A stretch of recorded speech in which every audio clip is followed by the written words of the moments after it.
Yes ఇక Telangana police శాఖలో ఉద్యోగాల భర్తీకి నోటిఫికేషన్ ఇప్పటికే రిలీజ్ అయింది. ఇది తెలంగాణ పోలీస్ శాఖలో ఉద్యోగాలు చేయాలి అని అనుకుంటున్న వాళ్ళకి, ఎదురు చూస్తున్న వాళ్ళకి గుడ్ న్యూస్ ఇది. ఎస్ పోలీస్ నియామక మండలి మొత్తంగా 4 నోటిఫికేషన్స్ రిలీజ్ చేసింది.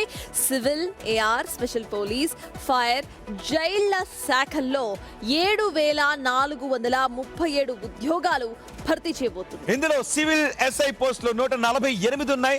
సివిల్ కానిస్టేబుల్ 3,697 పోస్టులు ఉన్నాయి. జోన్ల వారీగా ఖాళీలను వెబ్సైట్ లో పోలీస్ శాఖ అందుబాటులో కూడా ఉంచింది.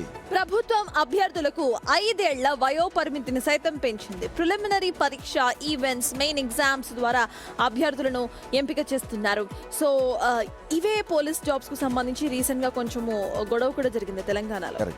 సో రైట్ నౌ ఇప్పుడు పోలీసులకు సంబంధించి నోటిఫికేషన్ రిలీజ్ చేశారు. వయో పరిమితిని కూడా పెంచారు. మరి అభ్యర్థులందరూ కూడా ఇప్పటికే ఎన్రోల్ చేసేసుకుని ఉంటారు. రోహిత్ అంటే రేవంత్ రెడ్డి సర్కార్ కూడా ఏమంటుందంటే మేము హామీలు ఇచ్చిన మేరకు వాటిని అమలు చేసుకుంటూ ముందుకు వెళ్తామని అంటూ ఉంది. సో అందులో భాగంగా ఇప్పుడు మళ్ళీ నోటిఫికేషన్ విడుదల చేశారు. సో ఉదయం సుప్రభాతంలో ఇది పోలీస్ శాఖ ఉద్యోగాల కోసం నోటిఫికేషన్ కోసం ఎదురు చూస్తున్న వాళ్ళందరికీ